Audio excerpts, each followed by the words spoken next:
to save about a metric ton of mass per engine, and when you multiply that by 39 or more engines, that's a lot of mass.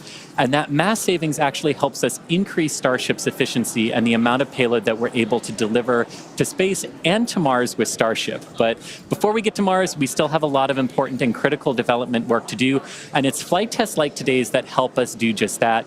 Needless to say, the Raptor teams here in Hawthorne are very excited for today's flight and to see their hard work fly, just like all of our Starship teams are today for Flight 8. So Dan and Kate, back to you for some more info on Flight 8. Thanks, Chris. You mentioned development. Let's talk about things that we learned from our last Starship mission.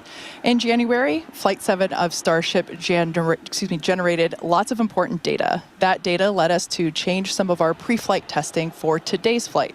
A major find from Flight 7 was the detection of a harmonic response that was much stronger during flight than anything we had seen during testing.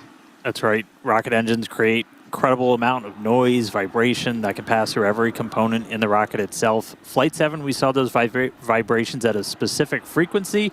They were also strong in a strong enough amplitude that it was placing a lot of extra stress on some of Starship's propulsion system. And that's what most likely led to propellant leaks that then cascaded into fires and ultimately our loss of contact with the ship.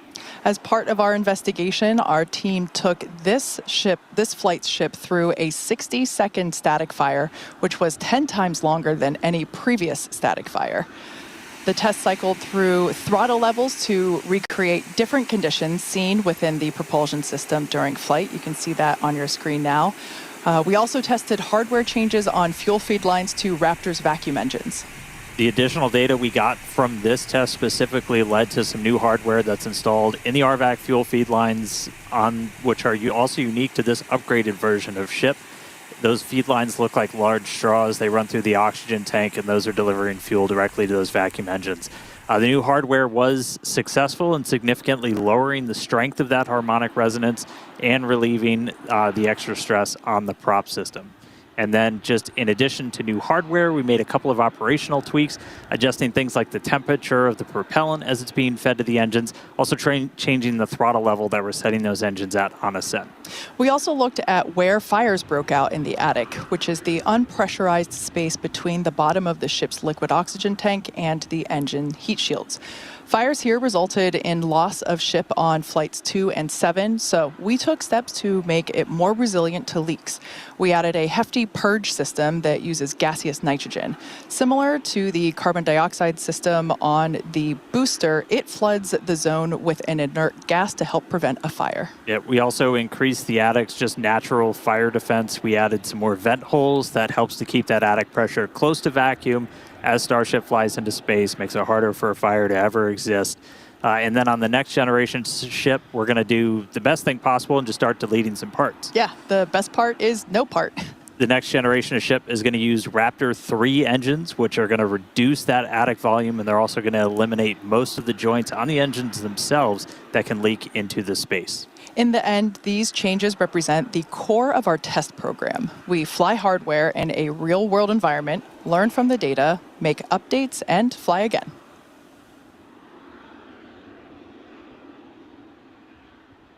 And then today we're going to be attempting to do everything that we didn't get to do on Flight 7. So we're still looking to get our first re-entry with the upgraded ship, while we're going to be really intentionally stressing it again to get data on what the vehicle's boundaries are. So everything we've got ahead of us, as always, starts with liftoff, and that's super heavy, igniting those 33 Raptor engines, lifting off from the pad here at Starbase for that initial ascent. All 33 will burn for the first roughly 2 minutes before we get into hot staging.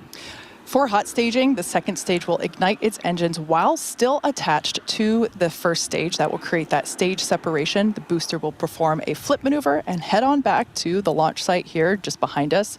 Then we will hopefully see the third ever tower catch by the launch tower. Meanwhile, ship completes its ascent burn, gets into its suborbital trajectory. We've got some extra things we're going to do in space, like deploy those Starlink simulators. Also going to be relighting one of the Raptor engines, one of the sea level engines, before we get into re-entry. Yeah, that re-entry phase will test multiple experiments, including missing heat shield tiles, metallic tiles, and loading the vehicle's flaps. The ship will then perform a flip maneuver and hopefully achieve a soft water landing as we have seen before. We've got some buoy cams stationed out there to give us great daylight views of that splashdown in the Indian Ocean. Yeah, it's a lot. But again, we're really focused on finding what are the real world limits of Starship. We're doing it in this very remote area to find those limits before we get ready to return ship to the launch site and eventually catch it. And a lot of the upgrades we made to get to this version of ship are going to enable that. Yeah, man, that's going to be exciting to see ship catch. It's going to be wild. Now, Ship 7 premiered a huge block of upgrades to add more capability to Starship, and we've carried them through to test on Flight 8 today.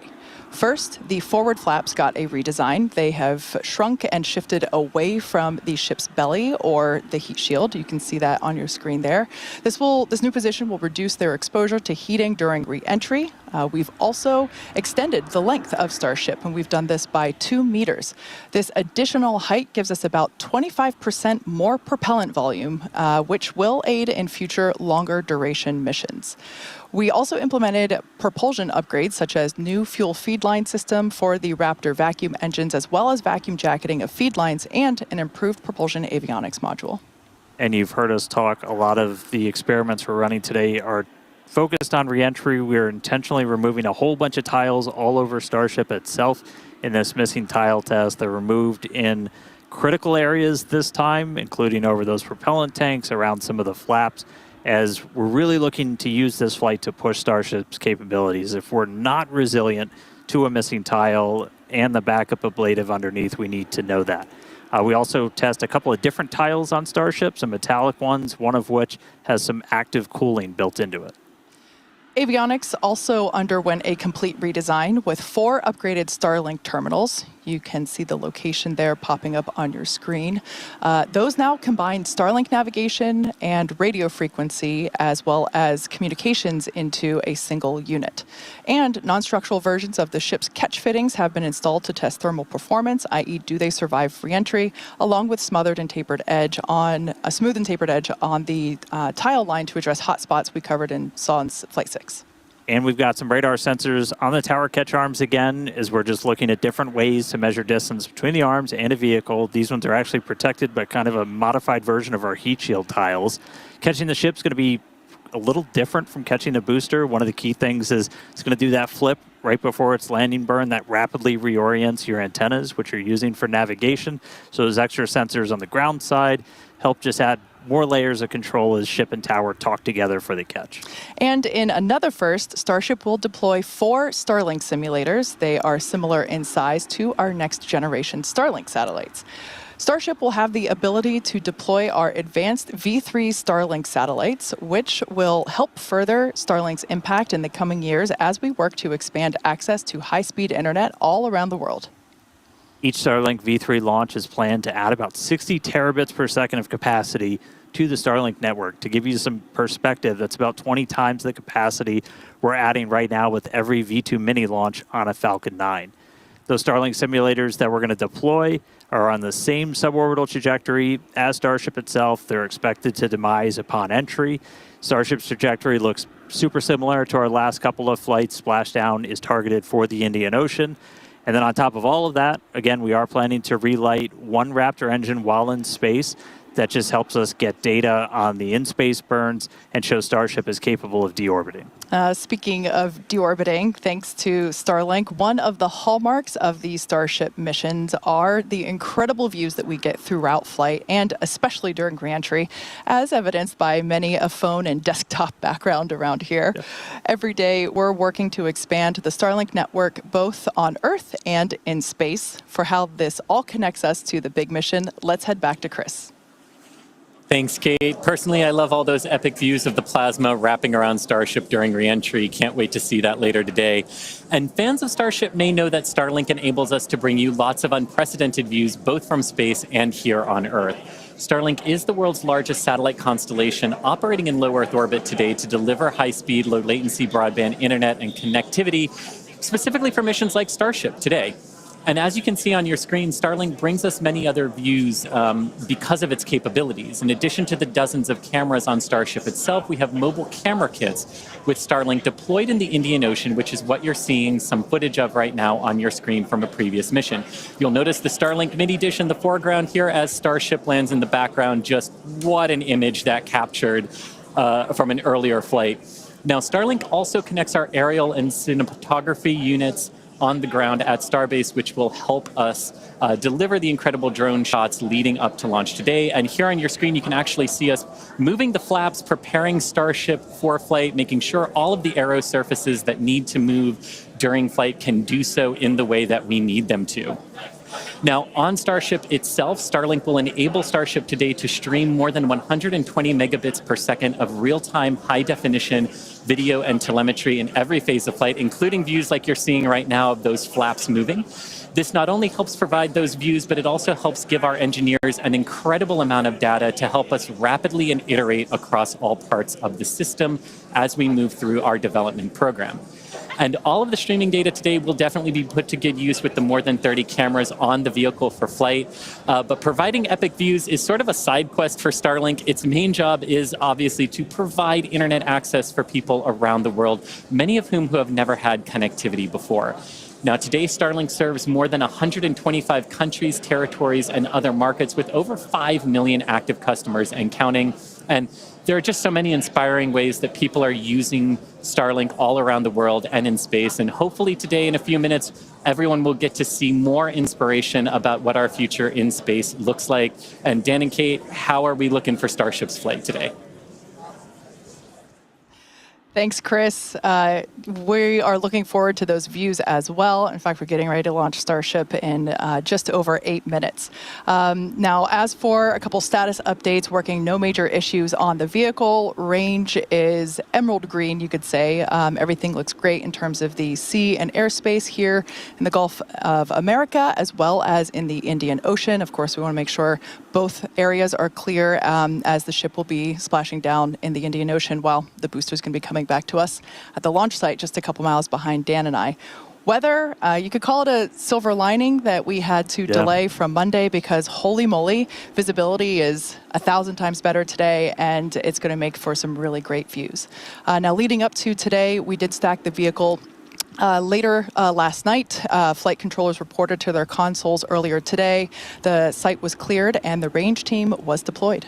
That's right. And a lot of checkouts have happened just throughout the day, aligning our guidance, navigation, control, getting all the tanks ready for prop load, which has about 4 minutes left to go. You can see us almost topping out on ship, getting ready to top out on booster. And then it also includes getting all the ground support systems checked out, ready to go. Chopsticks were demated, did their wiggle test in advance of their upcoming catch opportunity. So as I just said, prop load's ongoing. We've got a little over about 4 minutes left until, or about 4 minutes. What's 7 minus 4? 4 minutes until we get to closeouts on ship and on booster. We did just hear that the range did pull again green. So we're not tracking any issues right now. Bottom line, things are looking great for launch at the top of our window at 5:30 p.m. Central Time. Yeah, very exciting. Now, once again, we are attempting to catch the booster at the launch tower. If that happens today, it will be the third ever booster catch. This is an aspect that I really enjoy, and it's how the vehicle announces that it is back. It lets you know. Oh, yeah. This comes in an audible sonic boom in the area around the return location, which occur when the booster slows down from traveling at supersonic speeds. Similar sonic booms were heard during the return and landing of NASA's space shuttle. Yes, sonic booms are unique to vehicles returning from space. They're kind of a hallmark of reusable systems like our Falcon 9 rocket and Falcon Heavy. General impact to those in the surrounding area is that brief thunder-like noise. I've been fortunate enough to be here for all of them so far. They definitely let you know the vehicle's coming. Here's a little bit about what it's like to experience it.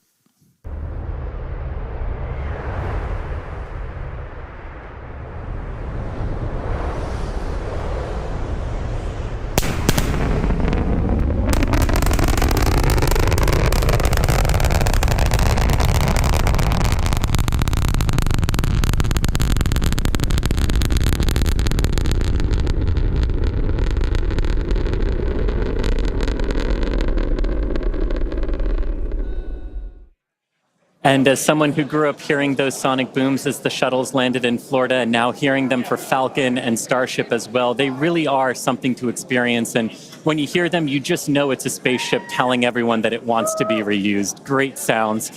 So as you can hear, the room is getting excited here in Hawthorne, the crowd eager to see Starship fly, as you can see. And here, now behind me in our flight control room here in Hawthorne, you can see some of our folks on console. They're assisting the flight controllers in Starbase, keeping an eye on all of Starship's various systems, including its avionics and those Raptor engines we talked about a little bit earlier. So Dan and Kate, with 4 minutes, 20 seconds left on the clock, let's hit it back to you at Starbase and hopefully watch Starship lift off today. Thanks so much, Chris. Now, if you're just joining us, we're now just about 4 minutes until the liftoff of the 8th test flight of Starship. As we reported earlier, range and weather are both very green, super green, if you will, and everything is looking good. Propellant loading continues to happen. We're going to be closing out very soon on both stages of Starship. Yeah, we're almost fully fueled on our tanks. We're going to see that closeout coming in just about 30 seconds on ship. So that's both the main and the header tanks. And then about 30 seconds later on booster. Once prop load is complete, we got just shy of 1 million pounds of liquid propellant. That's liquid oxygen, liquid methane onto both vehicles. All of our ground systems will do what's called pushbacks. They'll clear all those feed lines. We're not continuously replenishing the propellant on board Starship or Super Heavy. That's why we essentially have several minutes where we can hang out at that T-minus 40 hold point before we start to run into issues with temperatures or just those LOX levels, or that LOX level on the booster is one of the main things that we watch. So we're also going to do a couple of final checkouts. We'll do one final one of the thrust vector control, the TVCs on the booster. We'll see them hopefully do a little bit of a wiggle test. The first one comes at about 1 minute 40 seconds before launch, and then the last one comes right as we pass that T-minus 40 gate. Again, if we need to hold, which we held a couple of times on Monday, we can do so at that T-minus 40 second. We're not currently tracking any issues that would hold us there, but if we do run into that, we can hang out for a couple minutes. That would be the point in the countdown, as we mentioned on Monday. That T-minus 40 second point is when we can pause to hold for final checkouts or pressurizations if necessary. But once we pass that T-minus 40 second mark, a number of things are going to occur in rapid succession. The ground spin and ignition systems will come up to flight pressure. The ship goes to internal power. And after that, the quick disconnect or QD arm lockout, that's removed in preparation for retraction shortly after T0. Once we pass T-minus 40 seconds, as we saw on Monday, we had the ability to recycle the count under certain conditions back to that T-minus 40 second mark and hold there to assess what happened and if we're able to proceed to T0. And like we said, that we can hang out at T-minus 40 for several minutes before we start running into some limits, essentially. On our propellant on board. There are a couple of other things, like if we pass the T-minus 10 second point and the water starts to flow in that flame deflector and we scrub, that's automatic scrub for the day. Oh, there's our TVC, our thrust vector control checkout. It's got a little bit of a wiggle there on those inner Raptor engines, those 13 inner ones, which are going to be used for that boost back burn and the landing burn. So cool to see those. Yeah. I love that shot. We don't have that on Falcon. And it's just so cool to see really the business end of the Super Heavy booster.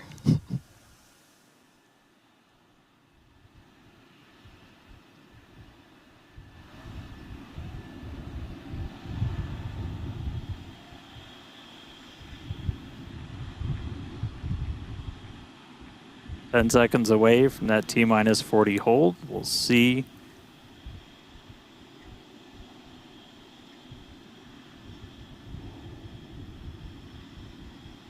All right, we are going to hold at T-minus 40. We're watching the temperatures on the ship right now for the ship fuel. Sounds like they're working through that. We might be able to release that hold shortly.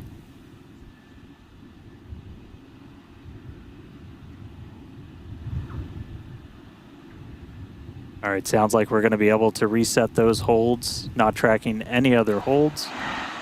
And clock is rolling. And the clock is rolling once again. We're now T-minus 30 seconds till the liftoff of the 8th flight of Starship. Our flight director, Joe Schleicher, today is go for launch. Let's listen in as he takes us through the final seconds of the count.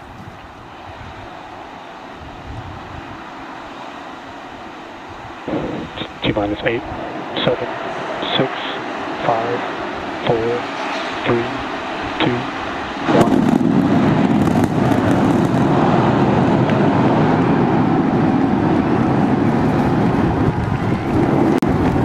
We got liftoff. Beautiful, pitching that range.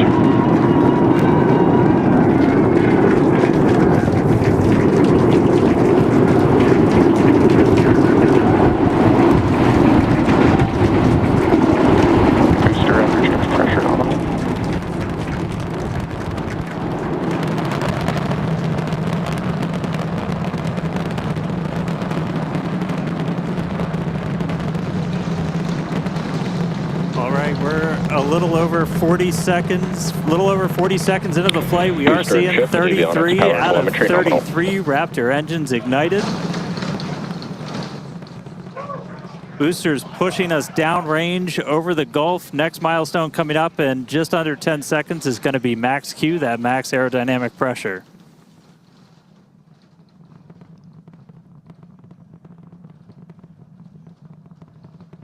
Max Q.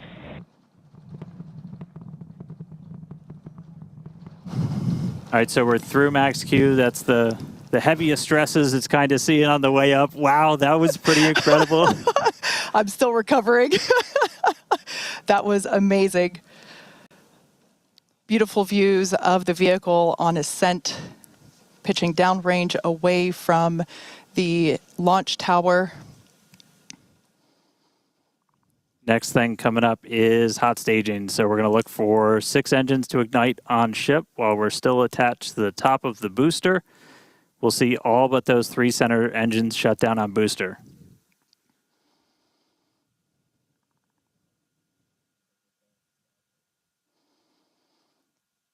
We're hearing the initial call that we are go for booster catch back here at the launch tower.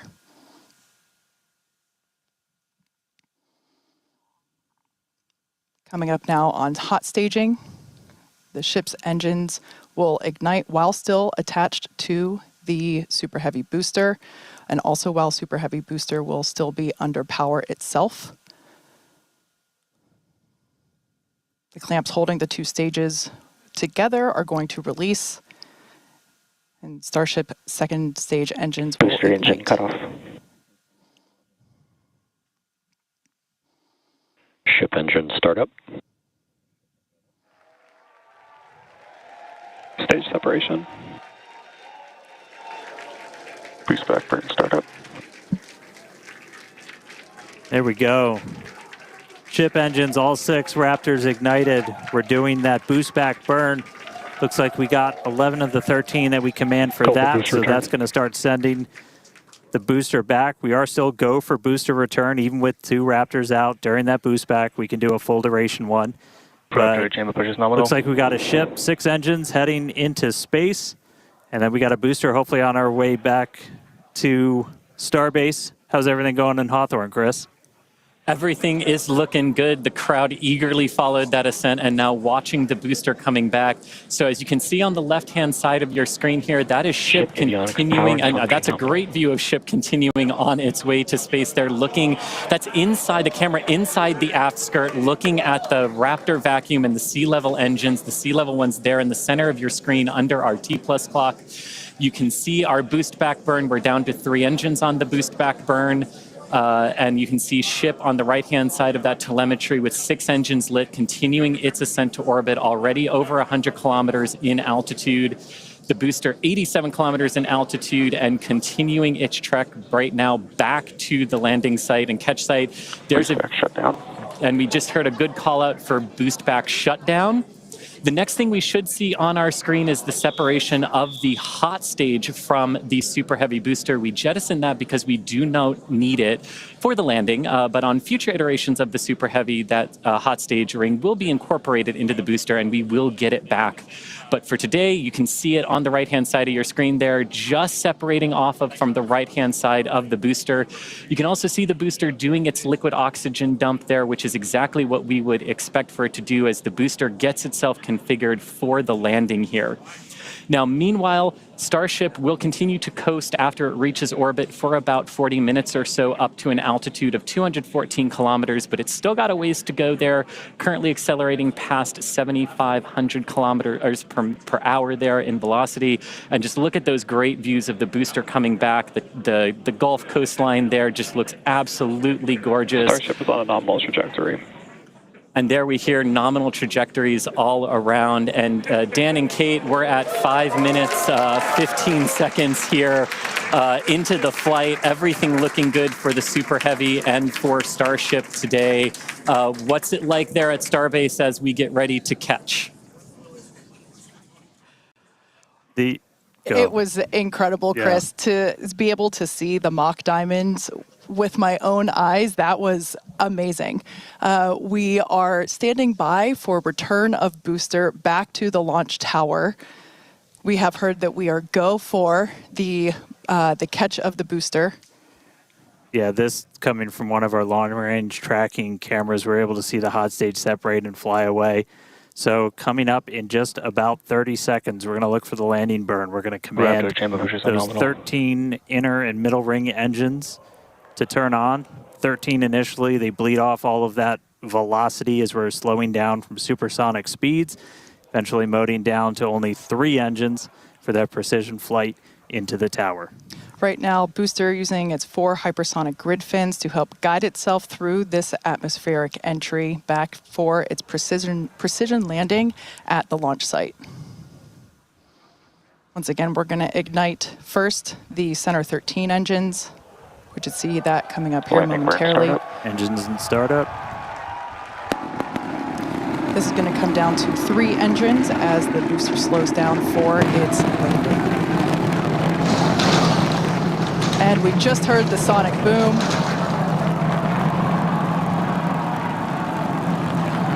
What an incredible sight to see the Super Heavy booster gliding down into the chopstick arms once again.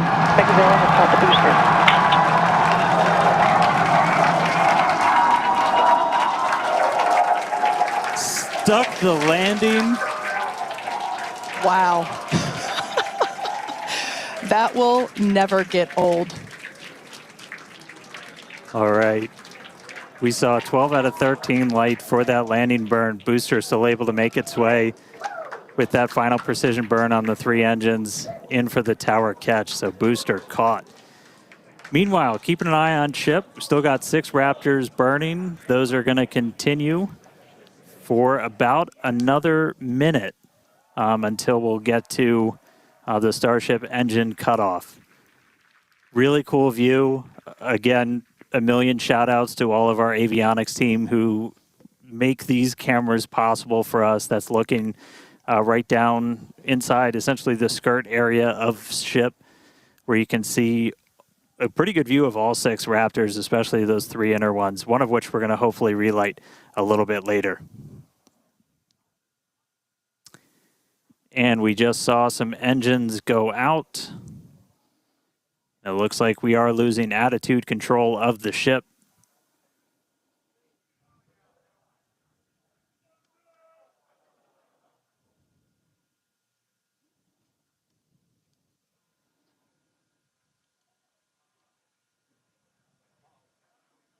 Ship FTS is saved. So we're still getting video down from the ship. You can see we've lost several engines and we've lost attitude control of the vehicle.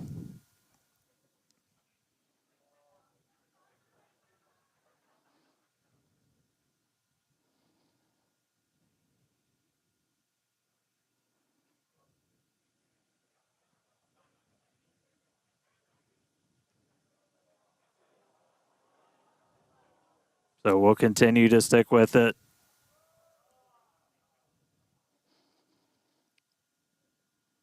For those of you that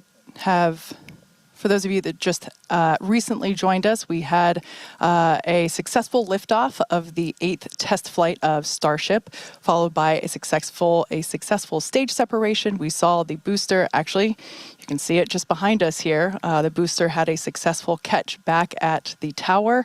Unfortunately, it seems as though we lost the attitude control of the ship. We are standing by as we listen in with the teams on the nets to understand what information we're able to provide you. We will provide that as soon as we are able, but it's pretty incredible to take a moment and see the booster just behind us. Certainly a different view than last time. And at this point, we've essentially lost contact with the ship. We're no longer receiving telemetry at this moment. So we were only about 20 seconds away or so from the end of that ship ascent burn. We saw several of the engines start to cut out. Once you lose enough of those center engines, you're going to lose attitude control. And so we did see the ship start to go into a spin, and at this point we have lost contact with the ship. So we're going to listen in for a little bit. I think it's pretty obvious we're not going to continue the rest of the mission today, but just give us a couple more minutes. We'll bring you more information as it comes in.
All right, so coming back with you real quick. So can confirm we did lose contact with the ship. Unfortunately, this happened last time too, so we've got some practice at this now. We've got a lot of measures in place, like debris response areas where we coordinate very closely with air traffic control.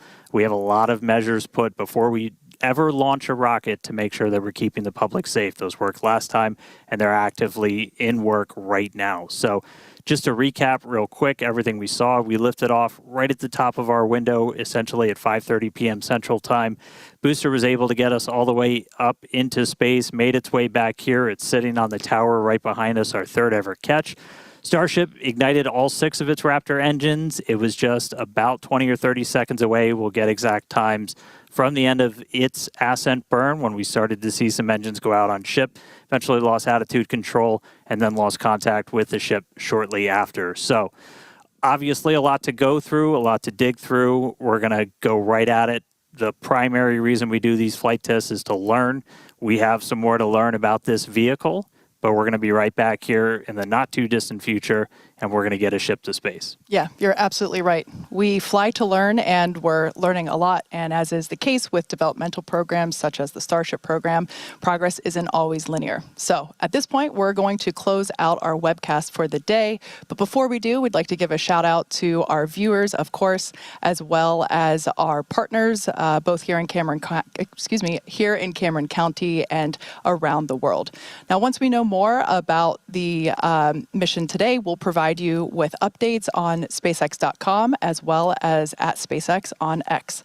As always, thanks for watching, and we'll see you next time.